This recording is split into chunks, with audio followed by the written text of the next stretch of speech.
Assalamualaikum warahmatullahi wabarakatuh. Perkenalkan saya Seman Gea dan dengan teman saya Bagus Arofi. Kami adalah dari kelompok etika tentang evaluasi kinerja karyawan dalam suatu perusahaan atau suatu organisasi. Di mana di sini kami akan menjelaskan tentang etika evaluasi kinerja karyawan tersebut. Dan sekian, dan semoga dapat bermanfaat sebagai acuan buat kita semua. Terima kasih. Baiklah, di sini saya akan menjelaskan tentang etika evaluasi penilaian kinerja karyawan, di mana perusahaan atau suatu organisasi menggunakan penilaian prestasi kinerja bagi para karyawannya dengan maksud sebagai langkah administratif dan pengembangan secara administratif.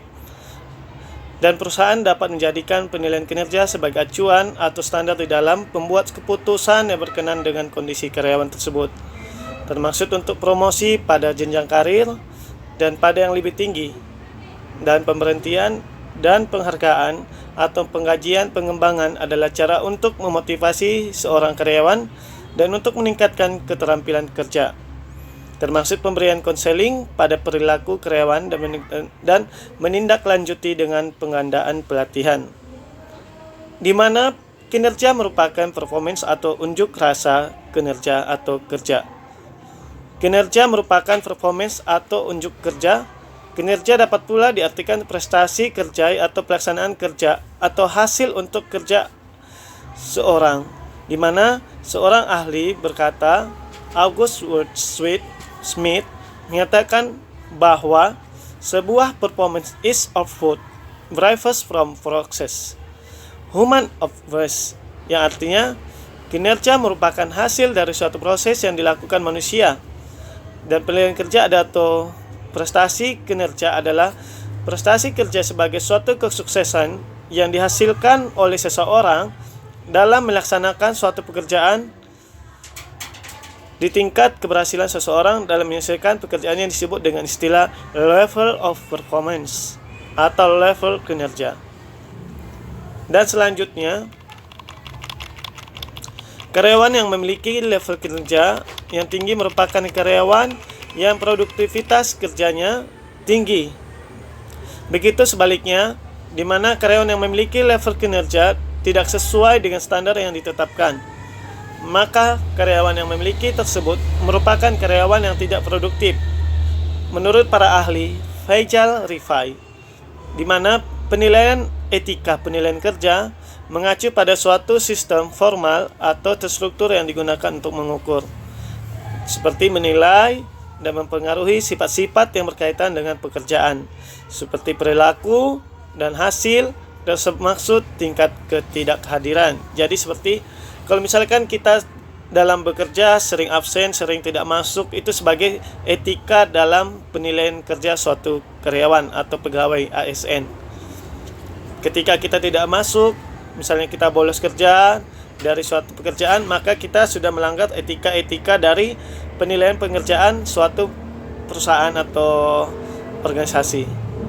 Dan selanjutnya, penilaian kinerja menurut para ahli Mondi and Nu merupakan suatu sistem formal yang secara berkala digunakan untuk mengevaluasi kinerja individu dalam menjalankan tugas-tugasnya, dan mengungkapkan bahwa penilaian kinerja merupakan suatu proses yang terdiri dari identifikasi, yaitu menentukan faktor-faktor kinerja yang berpengaruh terhadap kesuksesan suatu organisasi atau suatu perusahaan.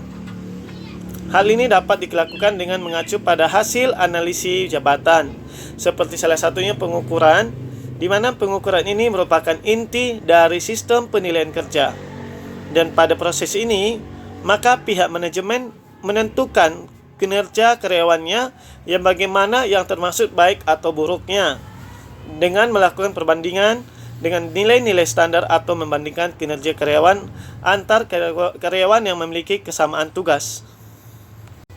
Dan selanjutnya, seperti manajemen. Manajemen proses ini merupakan tindak lanjut dari hasil penilaian kinerja karyawan, di mana pihak manajemen harus berorientasi ke masa depan untuk meningkatkan potensi karyawan di organisasi yang sebagainya. Dilakukan dengan pemberian umpan balik dan pembinaan untuk meningkatkan kinerja karyawan. Dengan tujuan penilaian ini, maka kinerja menurut seorang para ahli Walter dan Davis bahwa sebuah penilaian kerja mempunyai beberapa tujuan dan manfaat bagi sebuah perusahaan atau sebuah organisasi untuk karyawan yang dinilai. Salah satunya seperti performance, misalnya penampilan kita. Kalau misalnya penampilan kita sudah bagus dan sudah rapi, misalnya kita datang bekerja dengan tampilan oke, maka kita sudah dinilai dengan mematuhi sebuah etika kinerja dalam etika bekerja. Tetapi ketika kita sebaliknya, misalnya kita pergi bekerja dengan penampilan kurang baik, kurang membuat suatu performance dengan baik, misalnya kita ada bau badan, atau misalnya etika kita tidak sopan, itu salah satu melanggar etika dalam perusahaan atau suatu organisasi, dan memungkinkan bahwa karyawan dan manajemen untuk mengambil tindakan yang berhubungan dengan peningkatan kinerja tersebut. Dan selanjutnya ada conversation adjustment, di mana conversation adjustment ini bertujuan untuk membantu para pengambil keputusan untuk membantu siapa saja yang berhak memberikan atau menerima kenaikan gaji, atau sebaliknya placement decision, di mana jelaskan untuk menentukan sebuah promosi seperti transfer dan demotion, seperti training and development needs, yang artinya untuk mengevaluasi kembali kebutuhan pelatihan dan pengembangan bagi karyawan agar kinerja karyawan tersebut mereka melebihi optimal. Jadi misalnya kalau sudah baik, ditingkatkan kembali. Seperti career planning and development, yang artinya memandu untuk menentukan jenis karir dan potensi karir yang dapat dicapai. Staffing atau proses definition atau changes mempengaruhi proses perekrutan karyawan.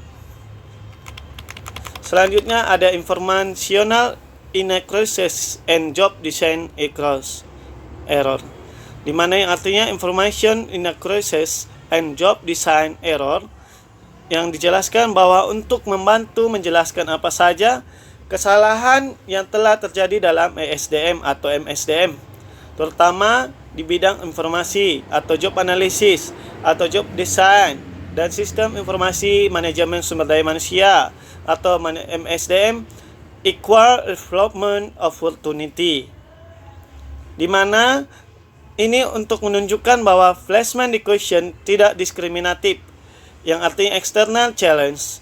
Kadang-kadang kinerja karyawan dipengaruhi oleh faktor eksternal seperti keluarga, keuangan pribadi, kesehatan, dan lain-lainnya. Biasanya faktor ini tidak terlalu kelihatan, namun dengan melakukan penilaian kinerja karyawan, maka faktor-faktor eksternal ini akan kelihatan dengan cepat, sehingga membantu Departemen SDM untuk memberikan bantuan bagi peningkatan kinerja karyawan tersebut. Yang selanjutnya adanya feedback, yang artinya timbal balik dari antara karyawan dengan perusahaan. Artinya feedback ini dijelaskan bahwa untuk memberikan umpan balik bagi urusan kekaryawanan maupun bagi karyawan itu sendiri. Sebuah para ahli Milkovic mengemukakan bahwa tujuan dilaksanakannya penilaian kinerja adalah untuk mengenali kekuatan dan kelemahan karyawan sehingga proses umpan balik sebagai motivator dapat berjalan dengan baik untuk memperbaiki kesalahan karyawan dalam bekerja dan penentuan rewards yang tepat sesuai prestasi kerja masing-masing seorang karyawan. Selanjutnya, di dalam etika sebuah penilaian evaluasi kinerja karyawan, ada syarat efektifnya di penilaian kinerja karyawan, yaitu menurut para ahli Casio ada 6 syarat yang dapat digunakan sebagai alat ukur dalam mengukur efektifnya atau tidaknya sistem penilaian kinerja, yaitu penilai atau supervisor yang bertugas untuk mengukur kemampuan dan motivasi penilaian dalam melakukan penilaian secara terus-menerus, merumuskan kinerja karyawan secara objektif dan memberikan umpan balik bagi karyawan keterkaitan atau relevans, dan untuk mengukur keterkaitan langsung unsur-unsur penilaian kinerja dengan uraian pekerjaan. Dan selanjutnya ada kepekaan atau sensitivity, yang bertujuan untuk mengukur keakuratan kecermatan, sistem penilaian kinerja yang dapat membedakan karyawan yang berprestasi dan yang tidak berprestasi, serta sistem harus dapat digunakan untuk tujuan administratif, kekaryawanan, keteladanan, atau reliability, atau mengukur keandalan dan konsistensi alat ukur yang digunakan seperti kepraktisan atau practicality, yaitu untuk mengukur alat penilaian kinerja yang mudah digunakan dan dimengerti oleh penilai dan bawahannya. Selanjutnya ada elemen penilaian pengerja atau elemen penilaian evaluasi kinerja. Dapat diterima atau acceptability, yaitu untuk mengukur kemampuan penilaian dalam melakukan penilaian sesuai dengan kemampuan, tugas, dan tanggung jawab bawahannya untuk mengomunikasikan dan mendefinisikan dengan jelas standar atau arah dari unsur-unsur penilaian yang harus dicapai. Seperti elemen penilaian kinerja ini, yaitu untuk membutuhkan standar pengukuran cara penilaian dan analisa data hasil pengukuran serta tidak lanjut atau hasil pengukuran yang diberikan oleh para ahli Walters dan Davis menjelaskan elemen pokok dari sistem penilaian kinerja yang efektif harus sesuai dilaksanakan. Elemen pokok sistem penilaian kerja ini yaitu human performance, influence performance, appraisal feedback performance, measure relate standard, measure human result influence decision feedback. Dan selanjutnya ada elemen-elemen utama dalam sistem penilaian kinerja yang dimukakan oleh para ahli Walters dan Davis sebagai berikut, yaitu performance standar. Penilaian kinerja sangat membutuhkan standar yang jelas yang dijadikan tolak ukur atau patokan terhadap kinerja yang akan diukur. Standar yang dibuat tentu saja harus berhubungan dengan jenis pekerjaan yang akan diukur dan hasil yang diharapkan akan terlihat dengan adanya penilaian kinerja. Dan dalam elemen-elemen ini ada 4 hal yang harus diperhatikan yang menyusun standar penilaian kerja yang baik dan benar, yaitu validity dan kriteria manajemen, dan valid atau mengukur apa yang sebenarnya hendak diukur, dan selanjutnya kelayakan hukum. Nah, demikianlah dari presentasi dari saya. Untuk selanjutnya tentang etika evaluasi kinerja karyawan akan dilanjutkan oleh teman saya, Bagus Arofi. Sekian dari saya dan dilanjutkan oleh teman saya. Terima kasih. Saya akan melanjutkan dari saudara Saiman, yaitu kriteria manajemen kinerja atau kriteria for managerial performance. Kriteria penilaian kinerja dapat dilihat melalui beberapa dimensi, yaitu kegunaan fungsional, keabsahan, empiris, sensitivitas, pengembangan sistematis, serta kelayakan hukum. Kegunaan fungsional bersifat krusial karena hasil penilaian kinerja dapat digunakan untuk melakukan seleksi, kompensasi, dan pengembangan karyawan. Maka hasil penilaian kinerja harus valid, adil, dan berguna sehingga dapat diterima oleh pengambilan keputusan. Valid atau mengukur apa yang sebenarnya hendak diukur dari penilaian kinerja tersebut. Bersifat empiris, bukan berdasarkan perasaan semata. Sensitivitas kriteria. Kriteria itu menunjukkan hasil yang relevan saja, yaitu kinerja, bukan hal-hal lainnya, kebutuhan organisasi dan lingkungan organisasi. Kriteria yang sistematis tidak selalu baik. Organisasi yang berada pada lingkungan yang cepat berubah mungkin justru lebih baik menggunakan kriteria yang kurang sistematis untuk cepat menyesuaikan. Kelayakan hukum, yaitu kriteria itu harus sesuai dengan hukum yang berlaku. Dimensi-dimensi yang digunakan dalam penentuan jenis-jenis kriteria penilaian kinerja, people-based criteria. dibuat berdasarkan dimensi kegunaan fungsional, sehingga banyak digunakan untuk selection dan penentuan kompensasi. Kriteria ini dibuat berdasarkan penilaian terhadap kemampuan pribadi seperti pengalaman, kemampuan intelektual, dan keterampilan. Product based kriteria biasanya dianggap lebih baik daripada people based kriteria. Kriteria ini berdasarkan atas tujuan atau jenis output yang ingin dicapai. Behavior based kriteria mempunyai banyak aspek, biasa dari segi hukum, etika, sesuai dengan aspek-aspek tersebut. Pengukuran kinerja, performance measure. Pengukuran kinerja dapat dilakukan dengan menggunakan sistematik penilaian atau rating kinerja yang relevan. Rating tersebut harus mudah digunakan sesuai dengan yang akan diukur dan mencerminkan hal-hal yang memang menentukan kinerja. Menurut Werther dan Davis, menyatakan pengukuran kinerja berarti membandingkan antara standar yang telah ditetapkan dengan kinerja sebenarnya yang terjadi.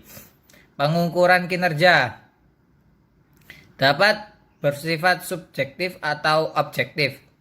Pengukuran kinerja dapat bersifat subjektif atau objektif.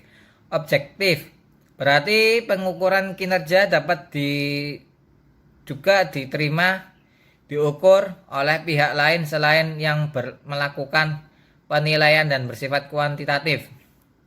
Sehingga pengukuran yang bersifat subjektif berarti pengukuran yang berdasarkan pendapat pribadi atau standar pribadi orang yang melaksanakan penilaian dan sulit untuk diverifikasi oleh orang lain. Analisa data pengukuran setelah menetapkan standar pengukuran, kemudian mulailah dikumpulkan data-data yang diperlukan. Data-data dapat dikumpulkan dengan melakukan wawancara, survei langsung, atau meneliti catatan bekerja dan lain sebagainya. Data-data tersebut dikumpulkan dan dianalisis apakah ada perbedaan antara standar kinerja dengan kinerja aktual. Biasa dan tantangan dalam penilaian kinerja. Penilaian kinerja harus bebas dari diskriminasi. Apapun bentuk atau metode penilaian yang dilakukan oleh pihak manajemen harus adil, realitas, valid, dan relevan dengan jenis pekerjaan yang akan dinilai, karena penilaian karena ini tidak hanya berkaitan dengan masalah prestasi semata, namun juga menyangkut masalah gaji, hubungan kerja, promosi atau demosi, dan penempatan karyawan. Adapun biasa yang sering muncul adalah halo effect, kedua lineage and severity effect, yang ketiga central tendency, yang keempat assimilation and differential effect, yang kelima first impression error, yang keenam recency effect. Proses penyusunan penilaian kinerja. Proses penyusunan penilaian kinerja menurut Mondi dan No terbagi dalam beberapa tahapan kegiatan yang ditunjukkan dalam gambar sebagai berikut. Menetapkan, menyusun sistematik identitas atau identifikasi standar terhadap penilaian kinerja. Tujuan suatu jabatan mendiskusikan hasil penilaian, menilai kinerja dengan karyawan. Proses penyusunan penilaian kinerja harus digali terlebih dahulu. Tujuan yang ingin dicapai oleh organisasi dengan adanya sistem penilaian kinerja yang akan disusun. Menetapkan standar yang diharapkan dari sesuatu jabatan sehingga akan diketahui dimensi-dimensi apa saja yang akan diukur dalam penilaian kinerja. Selanjutnya metode penilaian kinerja. Secara garis besar metode penilaian kinerja dibagi menjadi dua jenis, yaitu past oriented appraisal method atau penilaian kinerja yang berorientasi masa lalu, future oriented appraisal method atau penilaian kinerja yang berorientasi ke masa depan. Past based method adalah penilaian kinerja atas kinerja seorang dari pekerjaan yang telah dilakukan. Yang kedua, metode peninjauan laporan atau field review method.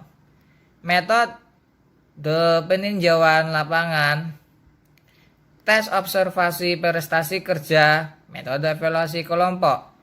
Future based method adalah penilaian kinerja dan dengan menilai seberapa besar potensi karyawan dan mampu untuk menetapkan kinerja yang diharapkan pada masa yang akan datang.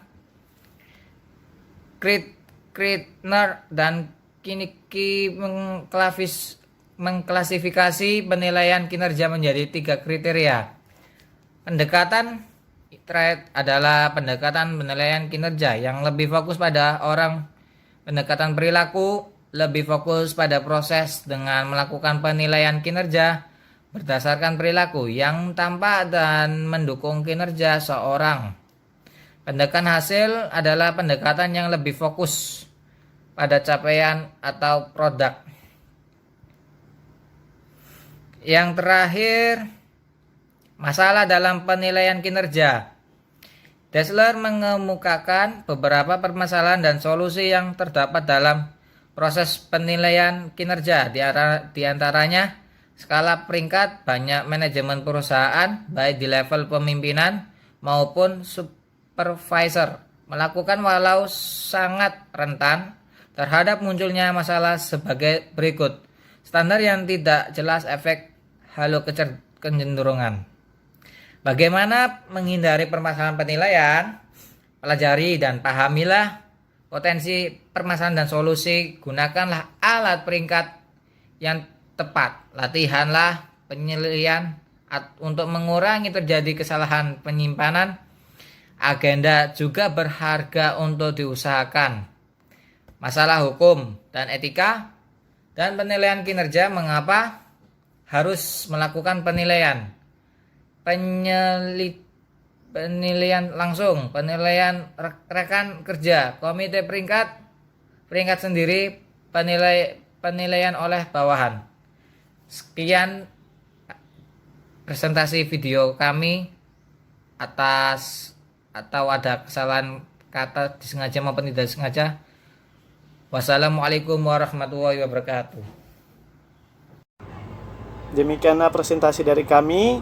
Kami dari kelompok etika evaluasi kinerja karyawan mengucapkan terima kasih dan semoga video ini bermanfaat bagi kita semua. Salam dari kami, Semen Gea dan teman saya Bagus Arofi. Assalamualaikum warahmatullahi wabarakatuh. Wabillahi taufik wal hidayah. Wassalamualaikum warahmatullahi wabarakatuh.